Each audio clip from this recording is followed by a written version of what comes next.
जी नमस्कार, स्वागत आप सभी का धन्वंतरि के यूट्यूब चैनल पर। मेरा नाम रोहित वैद्वान, आप हैशटैग बच्चा पार्टी कुल मिलाकर है धन्वंतरि। मुस्कुराहट मेरी मुस्कुराहट आपकी मिल जाती है तो कुछ नया काम हो जाता है। और नया है कि एक और नई भर्ती है, ना बीएड चाहिए, ना बीटीसी, ना सीटेट चाहिए, ना टेट। संपूर्ण जानकारी और आप पढ़ते हैं, इसलिए ये वीडियो मैं आपके लिए दे रहा हूँ ताकि अपने ऑप्शंस ना इस साल के पहले अपने आप को सेव करिएगा, सुरक्षित करिएगा। ये मत देखिएगा कि पर्टिकुलर जो आपकी चाहत है वही जो वो तो मिल जाएगी जब आ जाएगी। धीरे धीरे वैकेंसी डिले आगे पीछे चलती रहेंगी। बट आप जिस भी फील्ड में तैयार हैं और जिसमें आपको लगता है तैयारी कर रहे हैं और आपको उससे रिलेटेड कुछ इन्फॉर्मेशन आती है, कुछ वैकेंसी, तो उन्हें फॉर्म जरूर भरिएगा। जैसा कि सीबीएसई की एक नई वैकेंसी आई है जो मैं आपके सामने दिखा देता हूँ। और ये है सीबीएसई का जो नया वैकेंसी, ये है सीबीएसई। तो सीबीएस इसके फॉर्म आज से शुरू हो चुके हैं, आप इसे फॉर्म भरना। तो ये हमारा थोड़ा इंटरनेट चल रहा है तो इसको हम देख लेते हैं, डाउनलोड कर देते हैं। अदरवाइज ये हमारे डाउनलोड सेक्शन में मिल ही जाएगा हमें। ये रहा, चलिए देख लेते हैं। ये रहा डाउनलोड, डिटेल आपको दे देते हैं यहाँ पर, ओपन विद। ये रहा। तो जो आपके सामने नोटिफिकेशन है मेरे बच्चे, इस पर मैं बात कर लेता हूँ फिलहाल फटाफट। और जो ये है यहाँ, तो कुछ नई वैकेंसी जो आई हैं ये निकाली हैं किसने? सीबीएसई ने। तो सीबीएसई अपने यहाँ कुछ सुपरिटेंडेंट और जो जूनियर असिस्टेंट के लेवल पे वैकेंसी निकालता है। जो लोग बीपीएससी की तैयारी करते हैं और बीपीएससी के लगभग लगभग उसी लेवल का ये मिलता है। तो अगर आप दिल्ली में ही रहना चाहते हैं और दिल्ली से बाहर नहीं जाना चाहते तो उसको बिल्कुल भरिएगा। 31 तारीख, कल, आज इसके फॉर्म भरने शुरू हो गए 1 तारीख से। जहां पर लगभग लगभग आपकी जितनी पीआरटी वैकेंसी आती है उससे थोड़ी सी ज़्यादा ही वैकेंसी है। इसके लिए एक सुपरिटेंडेंट की, एक जूनियर असिस्टेंट की वैकेंसी है। तारीख जो फॉर्म भरे जाएंगे वो आपके भरे जाएंगे कितनी तारीख तक? 31 तारीख तक। तो आज से फॉर्म भरना शुरू गए। इसकी वेबसाइट का लिंक भी हम वीडियो के नीचे दे देंगे। तो यहाँ पर ये एक बढ़िया लेवल का एग्जाम आता है, बहुत बढ़िया। मतलब इसमें अब अगर आप देखेंगे, ये जब मैं शुरुआत में टीचिंग नहीं किया करता था तो मैंने जब दो एग्जाम होते थे, एक सुप्रीम कोर्ट का होता था और एक ये वाला, तो ये बढ़िया एग्जाम आते थे। आप इसमें जाएंगे तो आपको हमेशा फील आएगा कि हाँ, एक अच्छी जगह आप काम कर रहे हैं। तो यहाँ पर जो लास्ट डेट है वो है, बट इसमें क्या क्या रिक्वायरमेंट है? तो जो एज है वो आपकी चाहिए कितनी? 18 से 27, और एक में 18 से लेकर 30। तो जो पीआरटी की एज है लगभग लगभग आपकी वही है। इसके लिए आपका जो इंडियन होना जरूरी है। बाकी क्या क्या डिटेल है मैं बता देता हूँ। एससी एसटी को 5 साल का, ओबीसी को 3 साल, जो नॉर्मल रिजर्वेशन है वही मिलेगा।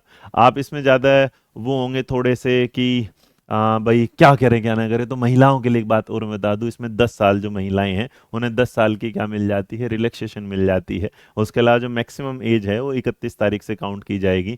यहाँ पर जो आपके सामने, तो अगर आप सुपरिटेंडेंट के लिए फॉर्म भर रहे हैं, तो आप अगर सुपरिटेंडेंट के लिए फॉर्म भर रहे हैं तो आपको क्या है? बैचलर डिग्री चाहिए, है ना। उसके साथ वर्किंग नॉलेज, जो बेसिक आप कंप्यूटर चलाना जानते हो, नहीं जानते तो अभी 2-3 महीने सीख लेना, वो बहुत आसान होता है। उसके अलावा इसमें दो एग्जाम होंगे, टीयर 1 टीयर 2। टीयर 1 जो एमसीक्यू बेस्ड होगा, टीयर 2 जो डिस्क्रिप्टिव बेस्ड होगा, मेन एग्जाम होता है। उसमें क्या आता है मैं आपको बताने वाला हूँ। पहले आप इसकी पहली तैयारी करेंगे, फिर ये 3 लेवल पर। उसके बाद एक टाइपिंग स्पीड की जरूरत पड़ती है, जो मिनिमम टाइपिंग स्पीड होती है 35। अगर आप उसे 2-3 महीने रोज 1-1 घंटा प्रैक्टिस करेंगे तो आसानी से आ जाती है। इसके अलावा अगर आप जूनियर की तरफ जाएंगे, वहां पर आपको 12वीं पास होना जरूरी है किसी भी यूनिवर्सिटी से। वहां पर डिटेल एग्जाम में, मतलब दूसरा पेपर नहीं, सिर्फ एक पेपर होता है। और यहाँ पे मेथड ऑफ रिक्रूटमेंट जो होगा आपका प्राइमरी स्क्रीनिंग एग्जाम होगा।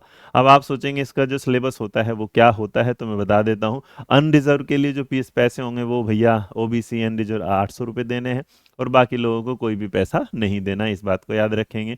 इसके अलावा मोड ऑफ एग्जामिनेशन, जो मोड ऑफ पेमेंट जो होगा ऑनलाइन मोड होगा, जैसे कि आप फॉर्म भरते हैं वैसे ही। स्कीम जो एग्जाम की है वो मैं आपको सामने दिखा देता हूँ। देखो, आपको जो है इसमें करंट अफेयर्स पढ़ना है, जो आपके टोटल कितने की आ रही है? 90 मार्क्स की 30 क्वेश्चन आएंगे। इसका मतलब *3 हो जाएगा। मेजर करंट इवेंट है, नेशनल इंटरनेशनल इंपॉर्टेंस है यहाँ पर, तो ये सारी क्लासेस। दूसरी तरफ अगर आप देखेंगे, जनरल मेंटल एबिलिटी है, इंटेलिजेंस है, लॉजिकल रीजनिंग, रीजनिंग वाला बेसिक जो आता है। और सबसे बड़ी बात ये है कि आपके सामने सिलेबस पहले से ही डिफाइन है। उसके बाद थोड़ा मैथ आता है, 30-30-30 के आते हैं, जो नंबर, हर सवाल 30 नंबर का होता है, ये ध्यान रखिएगा। उसके बाद अगर आप देखते हैं यहाँ पर, तो आपको हिंदी भी देखने को मिलती है, जिसे हम पढ़ते हैं राहुल सर के साथ आप। उसके बाद इंग्लिश भी देखेंगे आप सौरभ सर के साथ। इसमें कंप्यूटर भी आता है, जो बेसिक आता है। तो कुल मिलाकर आपके सामने 150 क्वेश्चन आते हैं, और उसके बाद आपके 450 नंबर और पेपर। जो टीयर 1 होगा वो टाइप करता है एमसीक्यू क्वेश्चन, जो सेट होता है बाइलिंगुअल भाषा में, इतना याद रखिए, इंग्लिश कॉम्प्रिहेंशन और हिंदी को छोड़ के। उसके बाद इसका जो टीयर 2 होता है वो ऑब्जेक्टिव टाइप ओएमआर बेस से होता है, याद रखना। डिस्क्रिप्टिव रिटन एग्जाम होगा, आप देखेंगे यहाँ पर। तो उसमें भी आपका सीए वाला वही पार्ट होगा, उसमें आपके इंडियन हिस्ट्री कल्चर होगा, इंडियन इकोनॉमी होगा, इंडियन ज्योग्राफी होगा। तो इतना ज़्यादा टेंशन लेने की ज़रूरत नहीं है। अगर आप ध्यान से देखेंगे तो इसमें जो सवाल आते हैं और जो उसका एरिया होता है वो भी इतना मुश्किल नहीं होता। देखो, नंबर ऑफ क्वेश्चन 10 है, नंबर ऑफ मार्क्स 30 है, नंबर ऑफ क्वेश्चन 4 है, नंबर ऑफ क्वेश्चन क्या है। तो ऑब्जेक्टिव भी मिलेंगे इसमें और क्या मिलेंगे, डिस्क्रिप्टिव। मतलब ऑब्जेक्टिव के 10 सवाल मिल रहे हैं और डिस्क्रिप्टिव के क्या मिल रहे हैं, 4। तो तुम इसमें आराम से पास कर जाओगे, टेंशन ना लेना बिल्कुल भी। ये ले लोगे, इसके बाद ये सारी चीज़ें तैयारी आपको पहले पेपर 1 करना है, फिर हम पेपर 2 पर चलेंगे। इसके अलावा जो जूनियर असिस्टेंट है जो मैंने आपके सामने दिखा दिया, तो जो आपका पार्ट बताया है वो आपके सामने जूनियर असिस्टेंट का जो ओएमआर बेस्ड टेस्ट होगा, उसमें जी के आने वाला है, करंट अफेयर्स है, रीजनिंग मैथ्स है, हिंदी इंग्लिश है, बेसिक नॉलेज कंप्यूटर की है, और awareness about school education examination board and administration जो मेरा सब्जेक्ट होगा, जो मुझे पढ़ाना है आपको। तो तैयार रहिएगा उसके लिए भी। और आप चॉइस ऑफ मीडियम जो क्वेश्चन पेपर होगा वो आपका बाइलिंगुअल होगा, जैसे कि हमने आपको बता दिया। आपके सामने ये रहा, जो बेसिक अगर नॉलेज देखेंगे तो पोस्ट की जो होगा वो सीनियर सेकेंडरी लेवल तक का आपका एग्जाम का लेवल होगा। अब आप अगर इसमें और सारी चीज़ों के साथ देखते हैं तो ये एक बढ़िया एग्जाम है। सिटी जो है, एग्जाम की सिटी अलग अलग मिलेगी, लेकिन आप दिल्ली या सीबीएसई के जो रीजनल ऑफिस है, नॉर्मली मैक्सिमम टाइम आपको यहीं दिल्ली के पास मिलेगा, बट रीजनल ऑफिस में आपके ट्रांसफर हो सकते हैं, बट फिर भी आप एक अच्छी जॉब के साथ जाएंगे।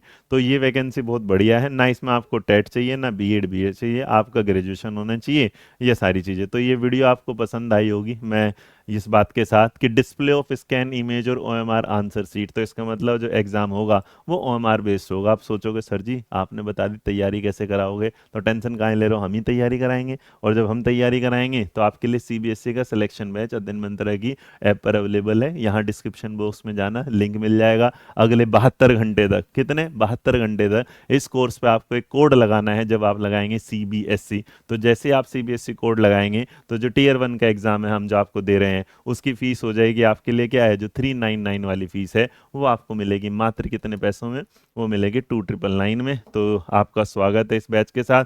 पढ़ते रहो, आगे बढ़ते रहो। जो क्लासेस शुरू हो जाएंगी वो शुरू हो जाएंगी 8 जनवरी से, मतलब आज के ठीक एक हफ्ता बाद आपकी ये क्लासेस शुरू हो जाएंगी। तो बढ़ते रहिएगा, आगे बढ़ते रहिएगा। वीडियो पसंद आए तो लाइक शेयर सब्सक्राइब करना ना भूलिएगा। Thank you so much. जय हिंद, जय भारत, नमस्कार। मेरा नाम रोहित वैद्वान और आप बने हुए मेरे साथ अध्ययन मंत्र। जय हिंद।